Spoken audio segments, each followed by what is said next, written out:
Shout out pala sa mga driver, no. Ako po yung nawagan sa ating presidente na sana wag mo lang po pagpatuloy yung pag-press out ng jeep. Isa po ako dyan sa matama apektado. Mawalan po ng kabuhayan. Dito po namin kinukuha yung aming pangaraw-araw, panggastos, pangkain at iba pa pang bayarin ng aming pangangailangan. Sana po Pangulo, pakinggan niyo po ang hinaing ng taong bayan. At sabi mo pa noon nung eleksyon, babangon tayong lahat, walang iwanan. Bakit ngayon iwan nyo na kaming mga driver?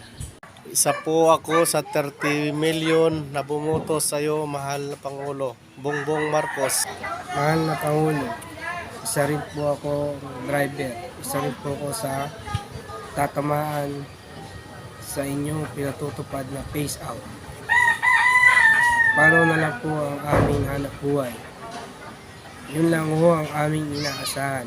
Doon lang po kami kumukuha ng aming pangkain sa araw-araw, pambawon sa aming mga anak, pambayad sa kuryente at sa tubig.